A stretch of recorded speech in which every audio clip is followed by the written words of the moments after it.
Bienvenidas y bienvenidos a Diálogo Maestro, una estrategia de formación de Enseña Perú. En este espacio entrevistamos a diferentes especialistas quienes nos dan su punto de vista sobre la educación y el rol crucial que tenemos todas y todos en la transformación educativa. Soy Karina Correa y les acompañaré en la conducción de este episodio.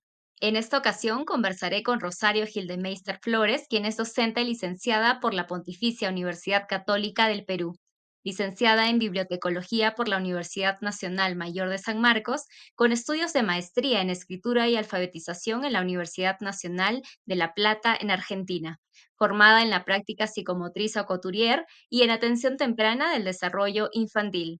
Se ha desempeñado también como especialista en evaluación y currículo y desarrolla temas vinculados con la infancia, la lectura y la escritura. Junto a Rosario abordaremos la creación de un ambiente alfabetizador, nuestra propia relación con la lectura y escritura y la relación docente-estudiante en el desarrollo de las mismas. En esta primera parte empezaremos explorando en nuestra propia relación con la lectura y escritura, cómo ésta se conecta con nuestro quehacer pedagógico y de la posibilidad de creación de un ambiente alfabetizador. Empecemos. Bienvenida Rosario, qué gusto poder abordar esta conversación contigo. Ya para adentrarnos al tema, generalmente cuando pensamos en la lectura y escritura y cómo trabajar para su desarrollo en espacios educativos, olvidamos o pensamos muy poco en nuestra propia relación con las mismas a lo largo de los años. Cuéntanos, Rosario, ¿por qué es necesario realizar esa exploración sobre nuestra propia relación con la lectura y escritura? Sí, para empezar a responder esta pregunta, quisiera invitarlos a cerrar los ojos y pensar en el primer libro que leyeron o que les leyeron. Ahora, respóndanse a sí mismos, ¿por qué lo recuerdas? ¿Qué tenía este libro que te impactó? Piensa en sus ilustraciones, en la historia, ¿no? Eh, Tal vez lo recuerdas por algún personaje en especial o tal vez por el final. Hago este ejercicio porque pensar en los primeros libros es un viaje necesario para pensar en la lectura. No solo es remontarnos a nuestra infancia, porque es posible que algunos textos de nuestra preferencia los hayamos leído en la secundaria o en la formación inicial, o tal vez fue ayer cuando alguien les leyó un poema o cuando ustedes cogieron un texto al azar y leyeron un cuento. ¿Y la escritura? ¿Qué pasa con la escritura? Pues bien, pensemos ahora en los textos que escribes. ¿Cómo son? ¿Cuál es su contenido? ¿Me gusta escribir? ¿Disfruto de tener un lápiz o un teclado para decir lo que pienso, lo que siento respecto de algún tema? ¿Con qué vivencias más profundas o no tan profundas, no sé, me conecta la escritura? Hace un tiempo, una maestra me decía que no le gustaba escribir a los papitos y mamitas de sus niños y niñas, porque después le hacían un montón de preguntas, ¿no? Y no entendían lo que ella les estaba comunicando, ¿no? Y entonces ella me decía que prefería mandarles un audio. ¿Pasa lo mismo contigo en tu ejercicio docente? Como sabemos, en la vida hay pocos eventos tan memorables como la primera vez que se lee o escribe un texto. Quizá se trate de un cuento leído en la infancia por abuelas, madres o tíos, o tal vez de la escritura de una carta o una nota personal dirigida a alguien especial en la adolescencia. Leer y escribir forman parte intrínseca de la experiencia humana y se transforman junto con ella a lo largo de la historia, tal como ocurre con otras actividades sociales. Y esto sucede así porque, como dice Judith Kalman, leer y escribir nos conecta al mundo. A través de estas dos actividades nos relacionamos con los otros, participamos en el mundo social y nos ubicamos en él de distintas maneras. ¿Cómo les viene esta afirmación de Judith Kalman? ¿Sienten que también a ustedes la lectura y escritura les conecta con el mundo?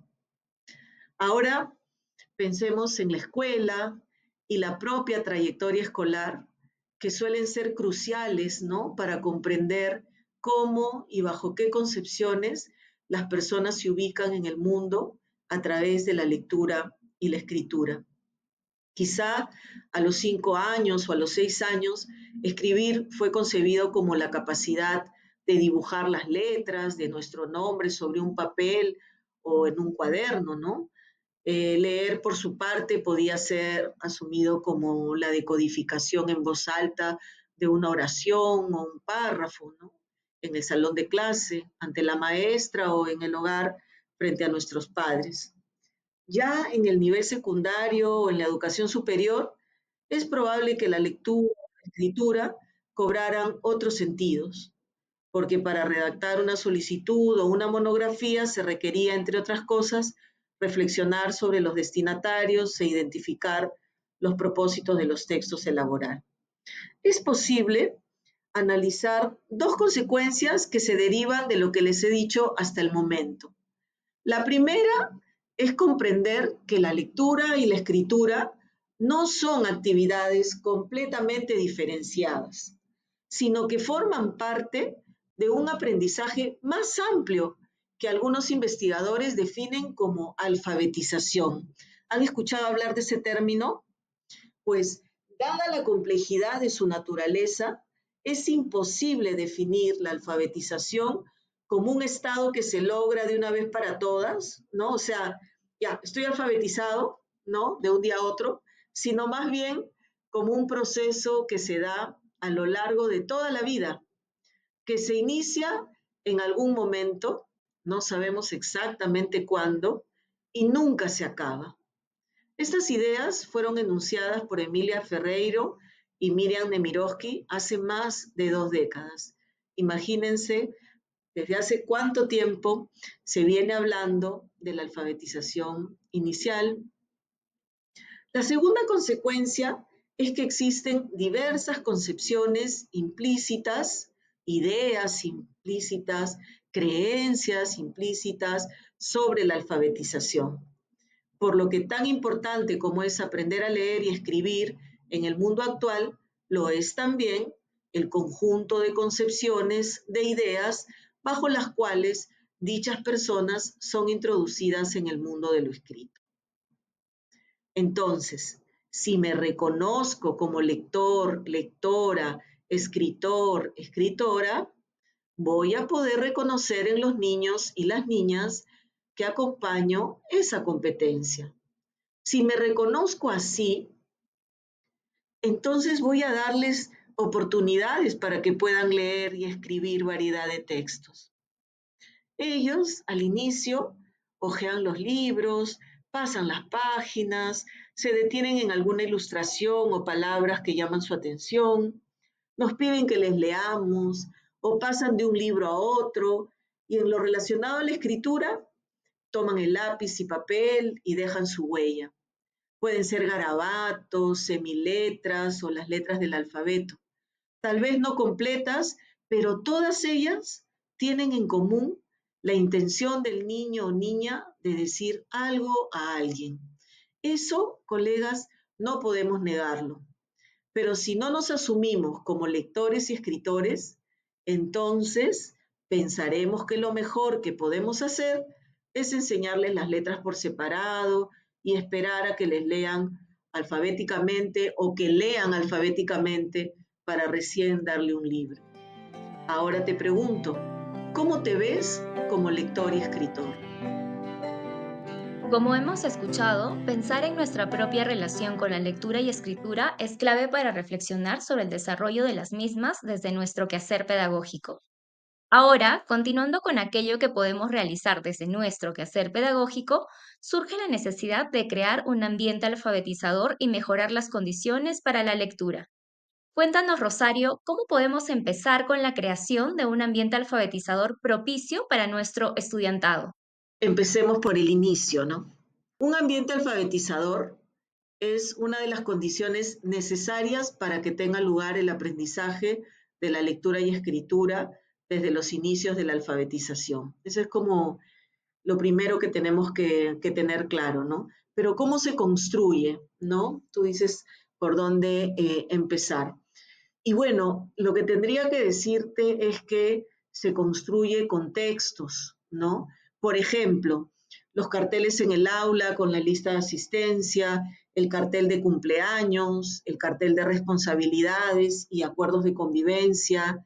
Además de los carteles, construir la biblioteca en el aula, ¿no? Que puede ser usada por los niños y las niñas, que contenga revistas, diarios, boletines, afiches, cuentos, enciclopedias, recetarios, diccionarios, instrucciones, etiquetas, materiales propios de la organización, de la biblioteca del aula, como las fichas de los libros, donde colocamos el título, el autor, las fichas de lectores, ¿no? Donde colocamos cada uno de los nombres de las personas que se llevan los textos, el inventario de los libros, que es este listado de todo el material que tenemos en la biblioteca, las agendas de lectura, que nos organiza para saber qué vamos a leer en la semana o qué vamos a leer en el mes, el registro de préstamos, donde yo dejo mi nombre para saber qué libro me estoy llevando, ¿no?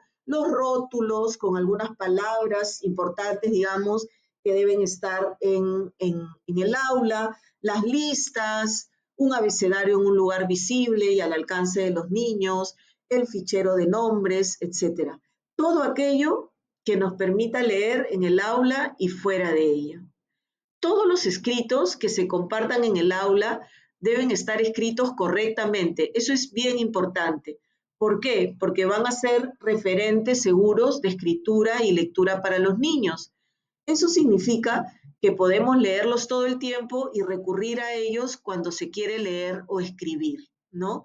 Entonces, vamos aclarándonos que entendemos por ambiente alfabetizador a aquel que pone la cultura escrita al servicio y también al alcance de los niños y niñas. El propósito es que permita que los niños y las niñas interactúen de manera significativa con variados materiales que tienen escritura en el marco de distintas situaciones o actividades que tengan propósitos claros. Aquí es importante recordar que no es suficiente que tenga muchos textos, ¿ah? Lo importante es que los usemos con distintos propósitos. Si no hay interacción con el material escrito, va a ser muy difícil que los niños y las niñas puedan leer y escribir. Esta primera parte nos ha invitado a reflexionar sobre cómo la lectura y escritura desde la infancia hasta la vida adulta son experiencias transformadoras que nos conectan con el mundo social y cultural. Reconocer la alfabetización como un proceso continuo y complejo es fundamental en educación y reconocer nuestra competencia como lectores, lectoras y escritores o escritoras nos capacita para ofrecer oportunidades significativas al estudiantado desde etapas tempranas. Gracias por acompañarnos. No te pierdas la segunda parte donde abordaremos la relación docente y estudiante en el desarrollo de la lectoescritura, así como la comprensión del sistema de escritura.